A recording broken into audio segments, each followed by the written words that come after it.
Hello and welcome back to Hot Flash Happy Hour, the podcast where we talk all things menopause, midlife, and everything in between, with a little bit of real talk and a lot of honesty and a few laughs along the way. Because honestly, if we don't laugh, we'll cry. I'm Tori. And I'm Kat. Today we have a really special guest, our beautiful friend Lou, joining us to talk about her own menopause journey, as well as her insights into menopause from a professional point of view. So Lou, welcome. We're so happy to have you here.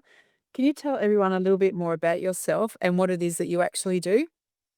Hey guys, thank you so much for inviting me. I'm really pleased to be here to have this chat with you.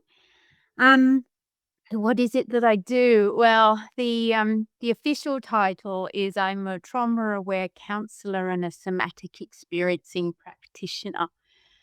But what does that mean? Good question. So I'm a counselor, but I don't just work with people's minds and their thoughts. I work with their body, their nervous system, and their mind and their whole life. And I help people and a lot of women navigating changes in life. I specialize in trauma, stress, anxiety, and depression.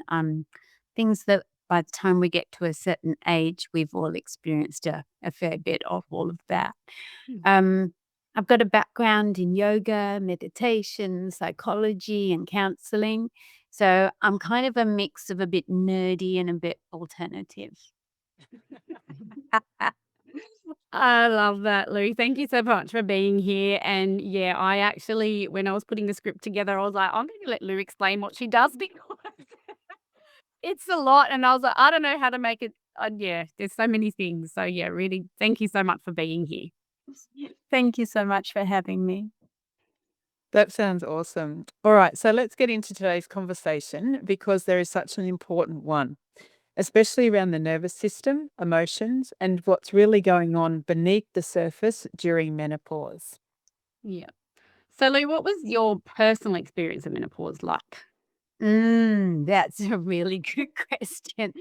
So the headline is I thought I was going really well through menopause and managing it like a rock star. But spoiler, it turned out that I wasn't so much.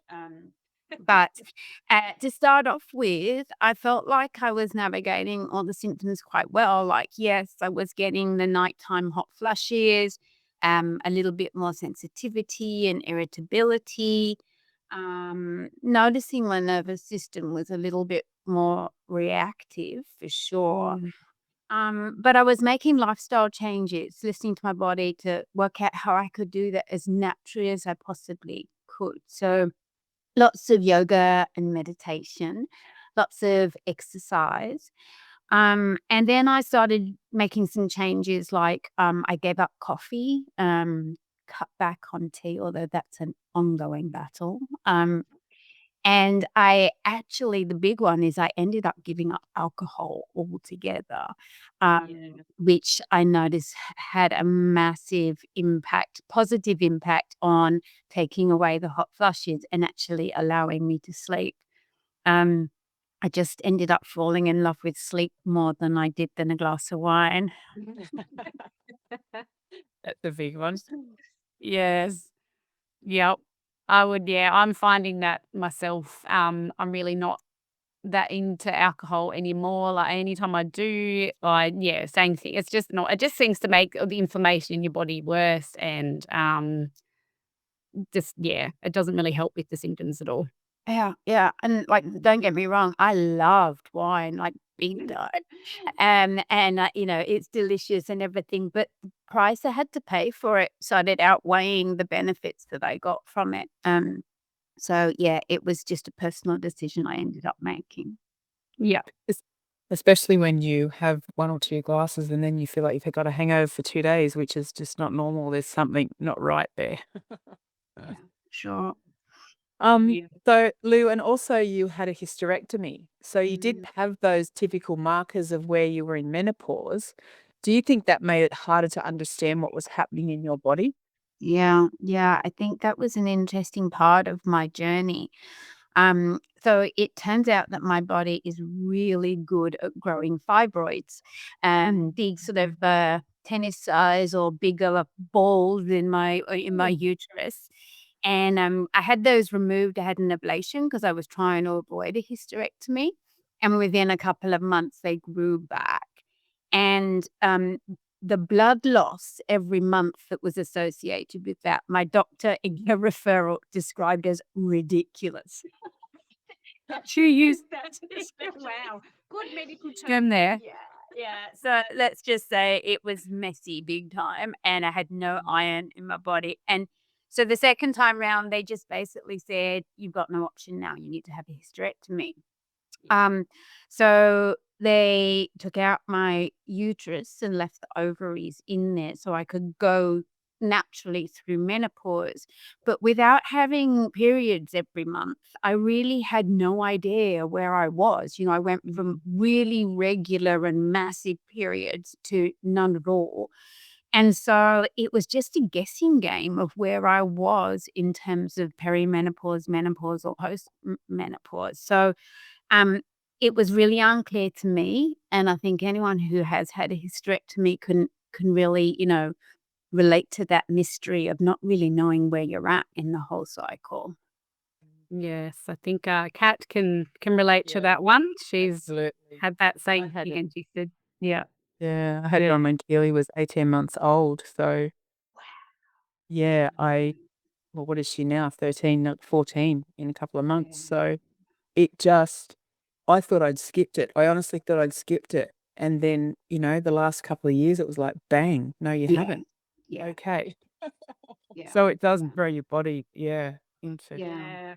Yeah. I mean, I guess for me, I still get periods, and so but for me now, it's more that they're not as regular as they used to be, and I can be like, be like my normal cycle, which is around 26, 28 days, but then I can go like 49 days, and then we're back to like 26, 28, and then, so it's kind of, I'm tracking it, but then I still never know when it's going to come. So, Yeah.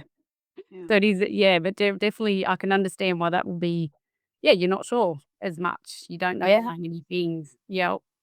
So I know you said, Lou, that you felt like you were kind of handling menopause quite well. But then you actually had a really unexpected health discovery during this time. Can you tell us about that? Yeah, I did. So, um, uh, I had the hysterectomy in 2019.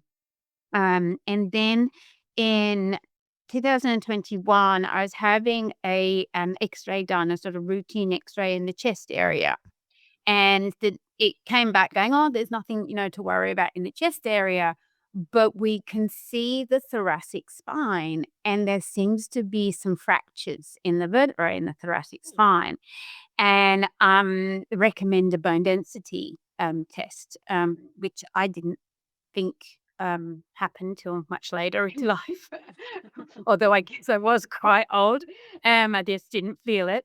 And I went off and they did the bone density test on me, and it came out saying that I had and I can never pronounce this right, osteopenia, which is like the stage before osteoporosis. So it was kind of not panic mode, and it was like, oh, let's test again in a couple of years and see how it is.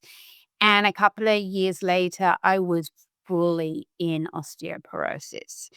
And so I was 55, 56, and was all in the red zone of full osteoporosis, which Wow.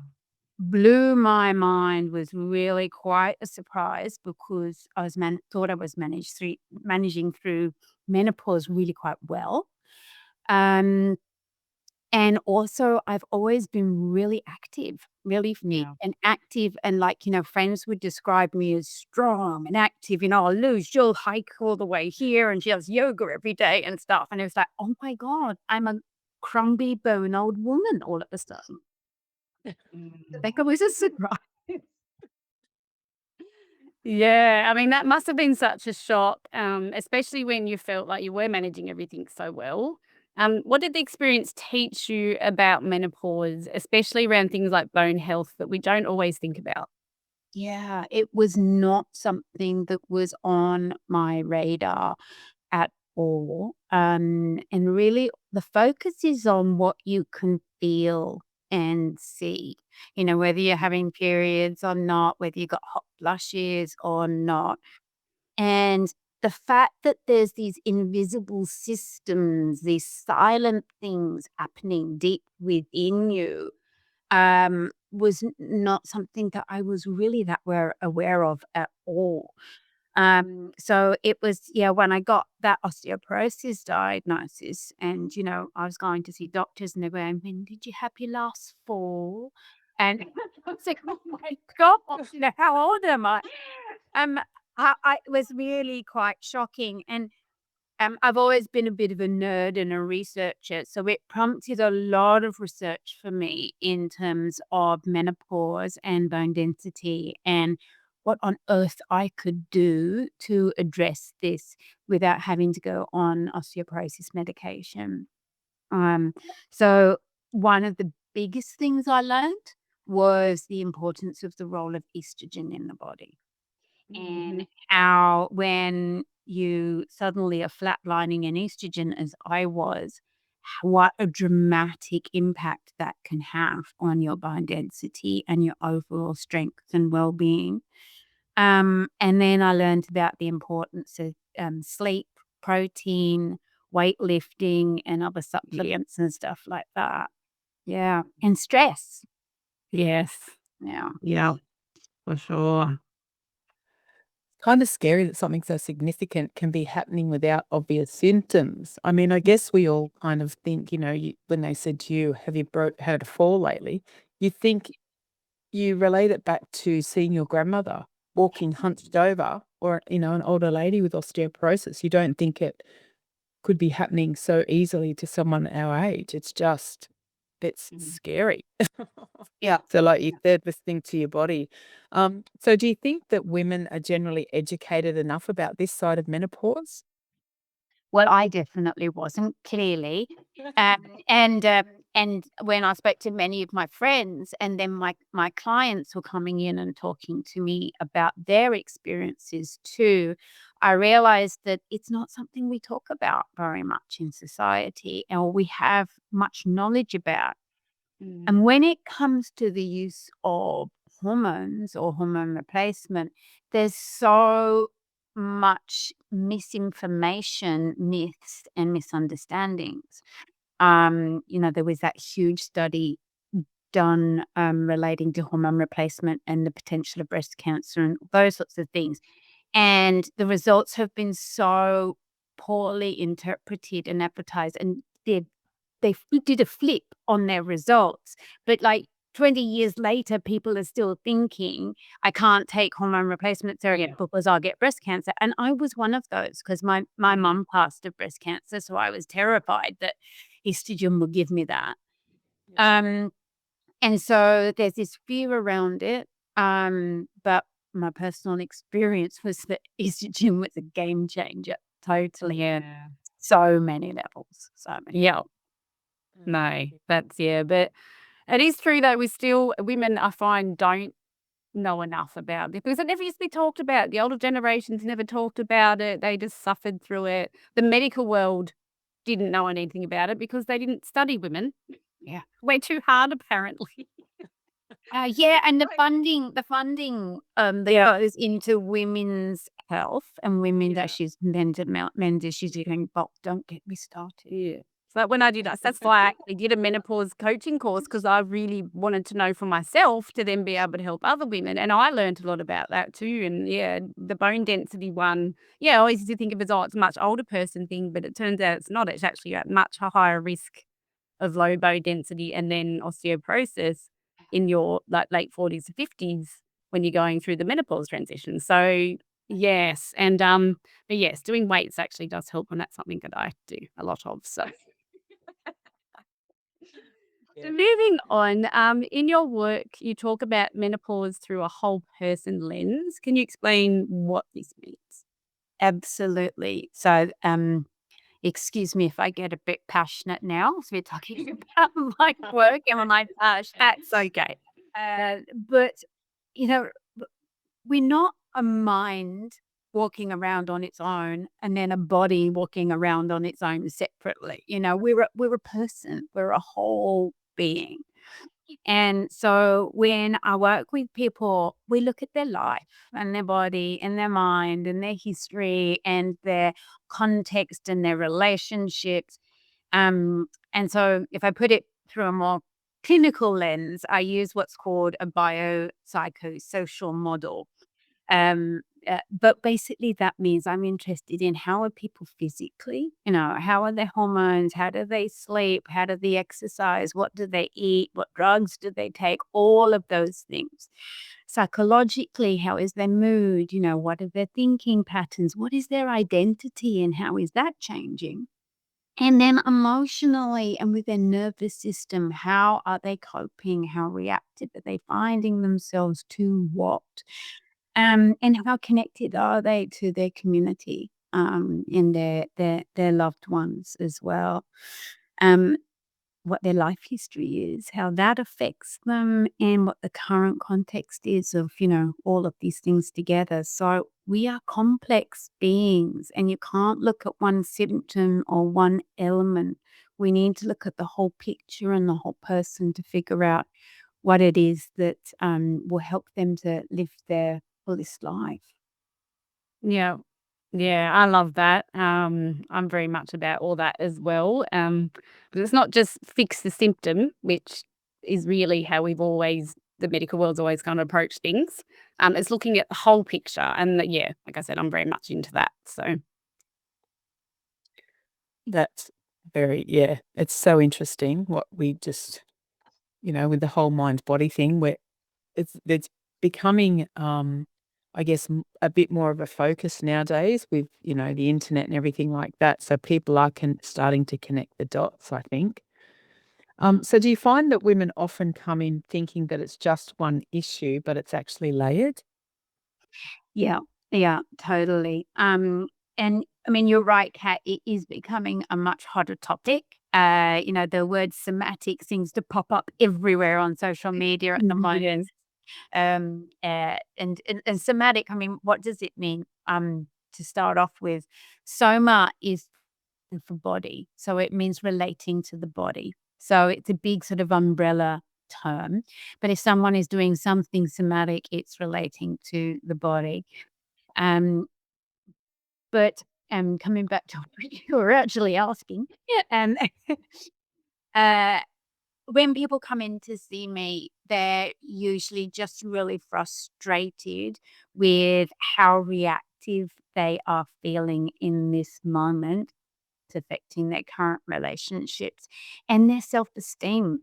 Women will come in and they just are feeling like they've lost their identity or their connection to their femininity or sexuality, or they just don't like their body anymore. It doesn't do what it used to do. Mhm. And we sort of we sit back and take, an account of the whole picture together to understand all of these factors that are playing out and how menopause is a contributing factor to, within it, and an important one as well. Yeah. Yeah. So let's talk about the nervous system because this is a big one. I know it's definitely affected mine at times with it. Throws you off a bit. Um, so yeah, how does menopause affect it? Oh, yeah. So, nervous system, another warning in terms of my passion. Try not to get too excited and get. But yes, I love working with nervous systems and helping people befriend their nervous systems. Again, we often see it as the enemy because we feel out of control in terms of what's happening. And menopause can be a massive contributor to that. Increasing our ability to tolerate stress and surprises and all of those things. And if we do have a trauma history of some sort, which, in my definition of trauma, most people have by the time they get to our age, have had some trauma, that can really trigger that and bring up stuff again. So anxiety can go up, irritability can go up, and we can more easily get overwhelmed. And then also because our sleep can get disrupted in menopause. Sleep is one of those big, massive foundational pillars to our overall well-being.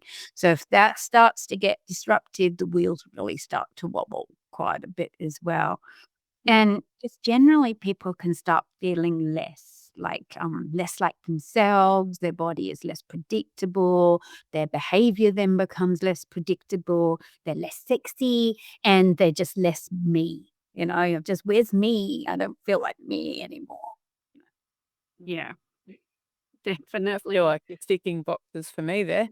Yes, they're going, Actually, it's funny the not funny, but the trauma one. It's something that things that I never used to, things that happened from childhood or whatever, and I just whatever, I'm fine. And then, but it's funny how things like that have come up, and it's like, ugh, Yeah. whereas it never really bothered me before. So yeah, that one I can relate to as well, and also just the times when you're just not feeling yourself and you get frustrated. Um, but over to you, Cap. Yeah, there's so many signs. I mean, I'm injured my back this week, and so I've been between the bed and the lounge chair. But then with the sleep, like my sleep is not great as it is. But then every time I turn to try and roll over, I then wake up. I then need to get up and go to the bathroom. So what would be maybe once or twice a night is now like 5, 6, 7 times a night. It's horrendous. And there's all these factors that, and then the lack of sleep, there's no energy the next morning, so you're trying to catch up. It's Mhm. like there's like a never-ending cycle. Yeah, and they used to use sleep deprivation as a torture method, really effective because, it's awful to have your sleep massively disruptive, and it really messes with you on every single level of your being. Uh, Yeah. it's such a big one. Yeah, if your sleep's off, then everything's gonna be a bit off. Yeah, Um, exactly. and that I don't feel like myself feeling, like we do hear that all the time. It can be really confusing because it can feel like anxiety or even trauma responses. Totally, totally, and, people are embarrassed about their trauma raising its little ugly heads from the past. Mhm. I think it's just me. What's wrong with me? But it's actually so common and so normal that stuff way back that you thought you'd put in a box and got rid of or dealt with or squashed or whatever, and starts to pop up in ways and really rattle our cage in a big way. Um, Yeah. but there are ways of working and dealing with that. So I don't want to paint this awful torturous picture. But I think the first step is knowing that, this is not just you. And, you haven't gone mad or crazy. That, this is a process and it's information. It's information to be curious about and to listen to what needs to be adjusted, what needs to change. Yeah. So, how do women know that what they're experiencing and that it is actually connected to menopause? Well, good question. And Yeah. this goes back to maybe my answer previously is that it's there's never one thing. So menopause can be a huge factor that can set off a whole load of other things, but there's never just one thing happening in your life. So we need to be really curious and take this like a little experiment and look at what are the patterns, what are the clusters of things that are coming together to create a certain set of circumstances or behaviors, and then ask questions like, "What's new? What's different since menopause?" So we can start identifying like what little extra factor has come into play here that's adding another layer to this story. So menopause is really impactful. I found out that it's really impactful even if you don't know about it. I'm scared. But for many people, it's really obvious and really scary.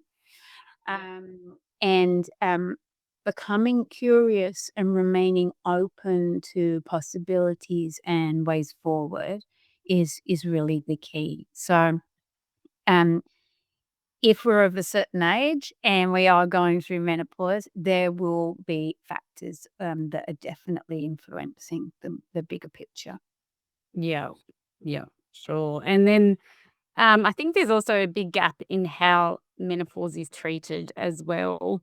Um, I think not enough Yeah. doctors know everything. Would you agree with that, Lou? Or So much so. And um, I think one really sad fact is the number of women who go for help or support and get prescribed antidepressants as the only result. There was a study done actually, and it showed that more than 1 in 3, 39% of women seeking help in perimenopause got offered depressants instead of hormone replacement therapy. yeah, And that was, clarified as the incorrect thing to give them. Because menopause it can mimic the symptoms of depression, the anxiety, the low mood, and all of those things. Um, and don't get me wrong, antidepressants are really important and play a really, you know, key role at certain points in time for certain people. So I'm not anti them in any way, but it's the misuse of them with menopause that is the frightening fact. yeah. And when someone could have had estrogen instead of an SSRI, and that could have been more fundamentally looking at what is the core reason rather than just the symptoms. Yeah. And actually, yeah, that's something when we had our last guest, Tracy, that was she was one of those statistics. She actually did get put on antidepressants when she actually probably needed hormone replacement therapy or something else. And I actually get a lot of ladies coming to me in perimenopause or menopause, actually thinking that they are suffering from depression and have been put on antidepressants. And then when we go on our little explorative journey together and are curious about it, work out that actually maybe there's more here that's connected to the changes of menopause. Yeah. It wasn't, for myself, I got, a friend referred me to a functional GP and he did a full blood test. Like he said, "I'm getting everything measured." Mm. And so if we have more of those around, or if a GP sees us our age and thinks, "Okay, let's do some blood tests before we go down the route of prescribing the depressants," I think that would be so much more helpful to so many more women. Yeah, Yeah.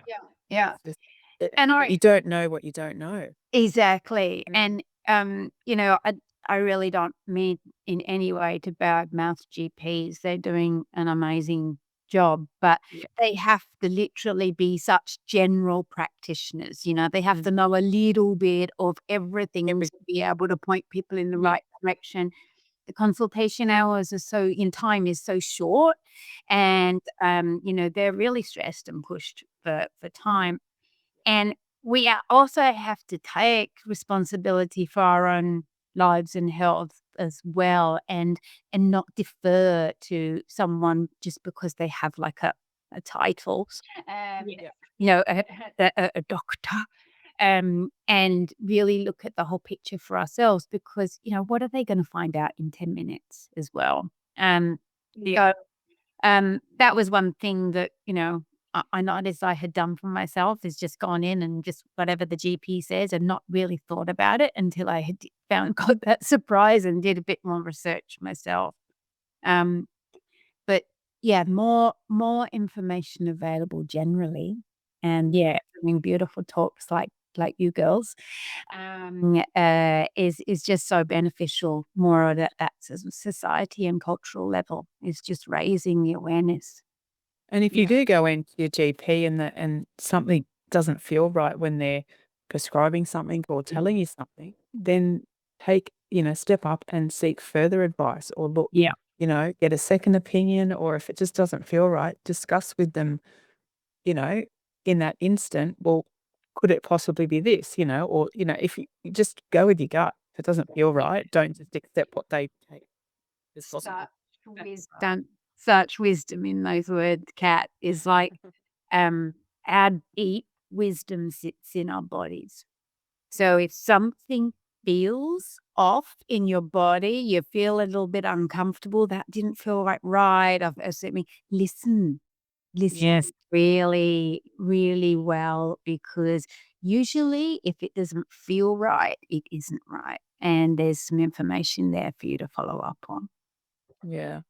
Yeah. And just to be clear, like, we are not anti-medication at all, but it is about asking. So, is this the right support for what's actually going on, what we just discussed? Yeah. Do you think women are given enough information and choice when it comes to treatment options? Um, Overall, I think, my answer to that one will be at a which will be no. We don't really have the full picture available to us. There's not that sort of, knowledge handed down between generations. Definitely, even amongst my friends, we weren't talking about it very much, and my general knowledge in the area was low. And Yeah. the 5 minutes I spent talking to the doctor about whether I was coping through my symptoms of menopause, obviously wasn't sufficient until we got that X-ray done, which was nothing to do with Yeah. in my personal experience and through who I see through my work, no, my answer. Definitely, yeah. We're definitely not. But that it's starting to change. It is getting better and there is more awareness because more women are talking about it now. So therefore it's kind of forcing society and the medical world to listen and do more about it. But let's move on to let's get into some practical tools which can actually help. Absolutely. More of It's passion. Of course. We as women have such a huge burden placed on our shoulders to do so many roles for so many people and give so much and hold so many people up while, being independent and strong and, earning a living or whatever. Just there's so much. We wear so many hats. And the potential of us dropping into rushing women syndrome, rushing around like headless chooks trying to do making for everyone, is an epidemic. Um, Menopause is a big sign in life that it's time for a shifting gear, time to step back a little bit and just to start feeling into that the old pushing through mentality is not going to work anymore. Yeah. And actually, the world is going to keep turning if we slow down just a bit. That's the hard one to deal with though, right? Is we're so used to both Exactly. going. Yeah, it's hard to let go. Give, we self-sacrifice, and there comes a point in time where we actually need to just, take a rain check on some of that stuff. And I'm not saying stop being beautiful, giving, loving person who gets so much done and just sit on the couch. But there there is not necessarily a drop in productivity with us just taking some space and pacing ourselves through life a little bit more. The other big thing that I would talk about is about befriending your body. So when we're struggling and when maybe our body isn't doing what it used to do before, or there's stuff that we don't like that's going on, we can fall out of friendship with our body. We can shut down, we can ignore, we can override, and just sort of push aside. And actually, what our body's asking us to do is the opposite of Yeah. that, is to start to listen, and start to lean in to the unpleasant and the pleasant as well. Yeah. Yeah. Yeah. Listen to your body more, which is something that I have learnt to do. Because I never used to. I think I just used to, go, go, go, and just not pay attention to it. Yeah. So I've definitely, I now do listen a lot more than what I used to, and I've become much more aware of things that are going on. Yeah, and it's the little, day-to-day things that you do throughout the day that can make the biggest difference. Just checking in and just slowing your pace that you're walking at, stopping and noticing your breath and taking a couple of extra breaths, pausing to notice that the sunshine feels nice on your skin and to soak up some of that pleasure. That can really make a big difference. There's bigger stuff that you can do, and I would highly recommend a yoga nidra practice. Particular one that I use is called I rest yoga nidra, which is really trauma aware. And there's free recordings online for that, and it's a beautiful, like, 20-minute deep relaxation that you can do. Even if you're so busy, you can just do it while you're waiting to go to sleep, lying in bed. And then, of course, there's all the beautiful somatic work that I always plug. And just those little things throughout the day, stopping and noticing pleasant and unpleasant and welcoming everything, and some pace and space. Yes, and I can attest to Lou's work because I did do an IRS session with you once, and it was the most relaxed I've ever felt in my entire life. It was amazing. I just wanted to go to sleep there and then. Yeah, I use it personally a lot, and it's got me through a lot, definitely. Yeah. Something that just stood out for me, Lou, is you said, taking your time, stopping and noticing, but you also mentioned about noticing what's not working on what doesn't feel good. A lot of people tend to push that away. And, these days they're like, focus on the good, focus on this, the positive and all this. But as you said, acknowledging what doesn't feel good in your body, that's a form of, I guess, a practical tool is to then work through that. Why doesn't this feel good? All of that. So that, Yeah. that's for that for me. It's huge. It's a huge element in somatic experiencing, and the different somatic techniques that I use, is that when something doesn't feel pe pleasant, it can sort of initiate a bit of a protective response. It can be seen as a threat, and we can contract and constrict around that, or we can brace in our body, or we can even just sort of dissociate out of it and just, like, completely, not even notice it. And yet, and then the constriction and the contraction can escalate it, and it does allow our body to work with some of the underlying tension, and sort of activation response underneath that. And we think that if we focus in on it and give it some time and space, it'll grow too big and consume us. We need to squish it and get rid of it.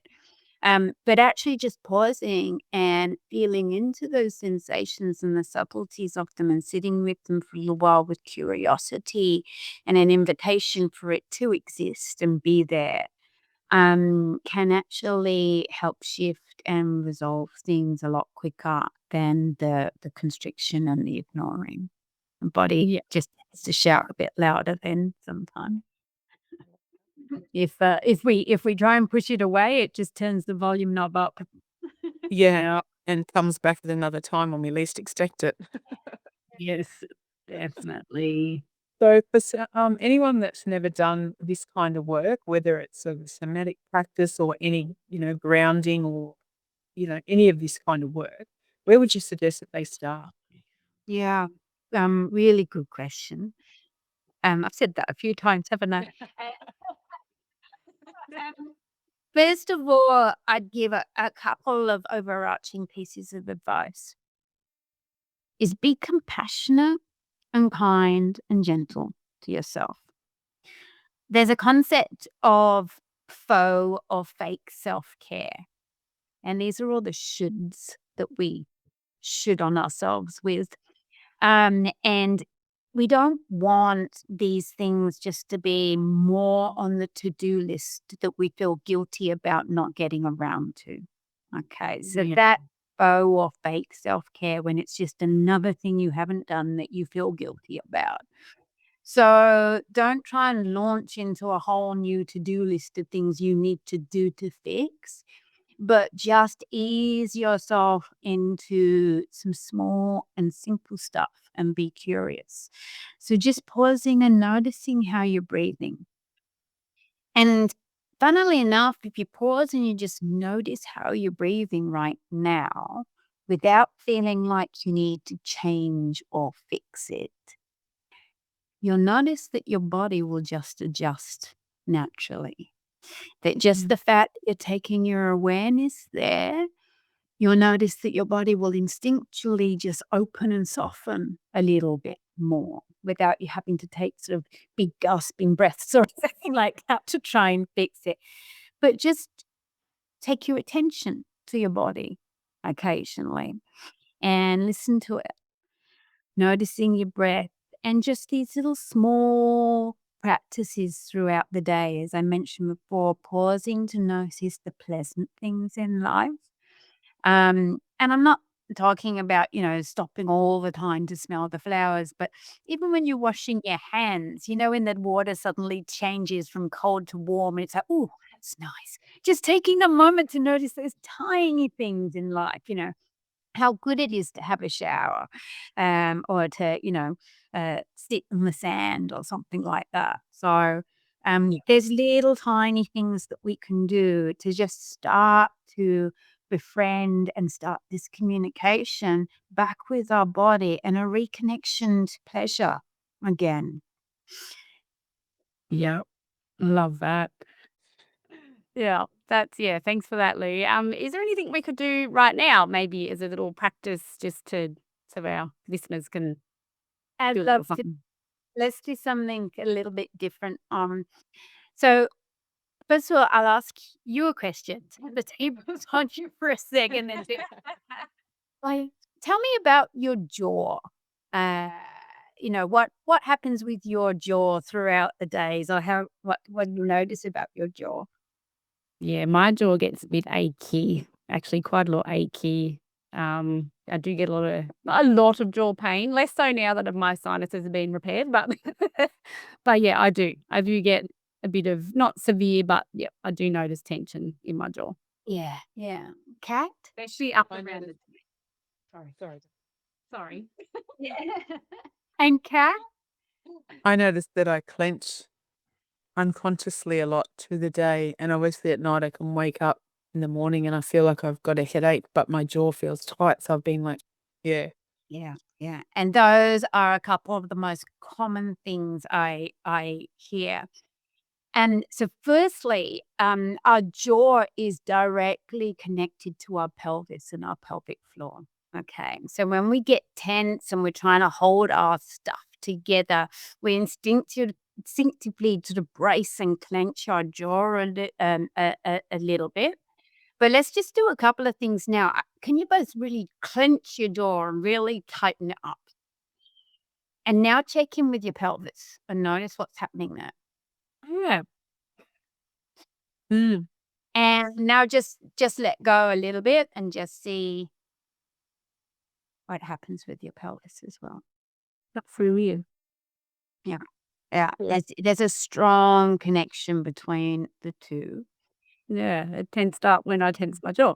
Yeah. Yeah. But then when we notice our jaw is tense, We immediately start opening our mouth really wide and wiggling it from side to side, and like we want to get it massaged tight into the back here and about that. But let's just try this for a moment. Just take your attention to your jaw and then just really lovingly invite it to soften just a couple of percent. Just welcome it and invite it just to maybe soften just a little bit and see what happens.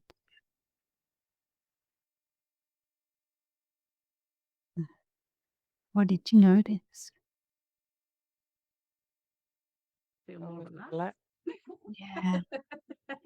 Our body responds really well to just being invited and welcomed to open up a little bit, particularly the female body.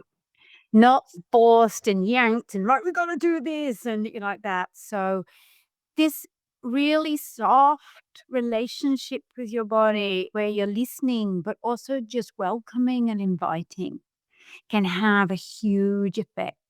So next time you notice your jaw is clenching or really tight, just say, what if it just softened 2% or 5%? What if you just invite it to do that and just allow that gentle opening and blossoming to happen rather than this sort of forcing through and yanking and trying to fix? And notice Yeah. how well your body will respond to that. Wow. Yeah. That was amazing. It really just putting your focus onto that definitely helped release that tension. Yeah. Yeah. And that's just an example of, how we can work with our body differently. Notice the tension, be with it, and just let it do its thing rather than trying to fix or make it do stuff. How'd you find that, Kat? Let it go. Yeah. Wow. It was just Yeah. like it Yeah. released down below, like the pelvis area. Yeah. That's awesome. Yeah. Remember that one. Give it a go, everyone. Good one. For sure. Yeah. So let's talk about reframing menopause, Lou, because this is a really big mind shift. And that's a really good follow-up to the exercise that we just did as well, is that, menopause doesn't have to be the end of your connection with your body and pleasure and the end of you being a woman, just being an old lady instead. It can be um, a new chapter in life. It can be an invitation to start working with your body and moving through life in a different way. It can be an opportunity to connect deeper into your femininity and appreciate it as well.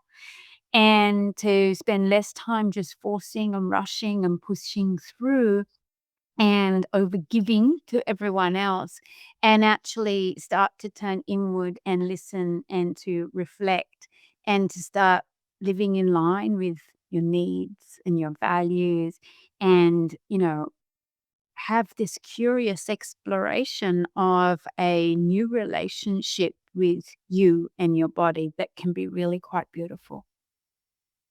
Yeah. Yeah. Yeah. So I love moving from getting through it to actually learning from it. Yeah, yeah, Yeah. absolutely. So here's one for you. Do you actually see this as a bit of an awakening phase for women? I would love us to relabel or redefine this less as an ending or a crisis to a shifting and an opening and the beginning of a new chapter in your life in a positive way. Um, and so it's definitely ended up being much more of that for me. A shift to living and moving in a more authentic way and to be clearer about what it is that I want from life and how I move through it as well. Um, I don't want to say that it's all smooth sailing. by any means, but sometimes we have to break down to break through, so Yeah. Yeah. the challenge offers opportunities for growth and change. And so, you know, it's it can be come out being a beautiful shift out of the struggles. Yeah. Yeah, and I I think think I like that. Oh, sorry, you go, Kat. no, I think part of that too, I know for me is, and probably for a lot of women, is, you put more boundaries in place. You don't deal with so much drama. You're not into all the gossip, all of that kind of stuff. And people look at you and think, oh my God, what has menopause done to you? But it's not in a bad way. It's in a more of looking after yourself, knowing that life's too short to have to deal with all of that rubbish. And so that feels like that was a bit of an awakening for me as well. Like, and the kids are like, "Whoa, what's going on?" Because you don't put up with their rubbish as much. You don't, you know, with the daughter, it's like it's not a drama. It's okay. You know what I mean? So Yeah. that I feel like that has been a big one for me. Yeah. Yeah. That's huge, and it's often a starting place, in terms of the work is boundary work, and redefining our relationship with boundary, and actually understanding what are healthy boundaries, and how do we work with that and maintain that. Now, boundaries aren't about being mean; they're about knowing how you can be loved and love. Each other really healthily. Yeah. And it is a big journey for most of us in life, especially us women who can be a little bit self-sacrificing and over-giving, and that over a long period of time can end up with quite a bit of resentment and anger within us. Yeah. So how do I live with healthy boundaries that are clear and yet have that natural flexibility to them as well? Yeah. And knowing that it's okay to say, I wanted it again. Sorry, Tori. And knowing that it's okay to say no or no, thank you, without an explanation. Oh, And that's not a huge feeling. one. Yeah. You could do a whole, like, another session on boundaries. We've had a whole section on boundaries. We did do, no, wasn't our last podcast about boundaries? Yeah, Stuff? something like that. We Yeah. we did, and then we also have a whole section in our course on boundaries and setting boundaries. Oh, Because awesome. yeah, because yeah, for me, that was a big thing that I needed to learn because I was terrible at it. Yeah. Felt like I had to be there for everyone all the time. Yeah, so I've had to learn that one. Still learning, but yeah. Yeah. Yeah. And then if you listen to yourself, the more explanations and backstory you're giving to a no, the weaker that no is. And, you've got this, guilt and everything. It's just like, no, no is okay. Like, no is a sentence. Like, yeah, that's yeah. It doesn't have to be no. This is why. Sometimes it can just be a Yeah. no, so you Not don't have at the all. reason. Yeah. But yeah, I do like the changing shift of seeing menopause as more of an awakening phase or, because it always had so much negativity. I know for me, like several years ago, I was scared about going into menopause because all you ever heard about it from society and culture and everything else, and it was that it was just a negative thing, and it was always seen as this horrible thing, and oh, she's going through menopause, she's crazy, it was always these negative connotations. Yeah. Yeah. Um, when yeah, there's some really crappy stuff, but So it is actually a change in a shift and becoming a more wise, I suppose, person. And yeah, it is a positive thing, really. the lack of knowledge, can create these really negative beliefs around it. I remember my partner a while back saying, "Oh, so and so's wife is going through menopause. I hope you don't go through that. It's called menopause because it's man pause. You're not interested in men anymore." And I was like, "Oh my God." And the belief that you're no longer, a essential being or anything like that is just Yeah. is huge. And it doesn't have to be that. Like, yes, of course, your relationship with your body can be affected and your libido can be affected, but it definitely does not mean the end of sensuality and pleasure in your sex life for sure. No.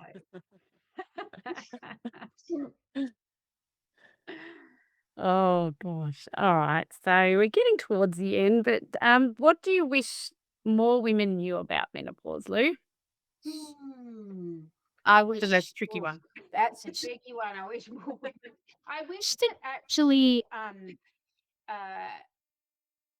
the whole journey of a woman's body, menstruation, and how it changes through life, our shifts in hormones, and then menopause was just more openly and positively shared between women. There's so many taboos that still, are in our narrative, and you don't talk about this or that. I definitely, tried to change that in my relationship with my daughters, in openness about how we talk about their bodies and sexuality, menstruation, and I'm quite vocal now in sharing with them about menopause and the journey of that because I don't even want them to be in the dark like I was. Um, so I just wish that there was this non-tabooness to it and this positive sharing of stories and different journeys through it. Yeah. That's amazing. So for anyone, I guess, who might be struggling right now and who's listening to this, what would you say to them, Luke? Has them a Thing I great would tip. say. First thing I would say is you are not broken, and the goodness in life is so not over. And there is so many beautiful things in front of you.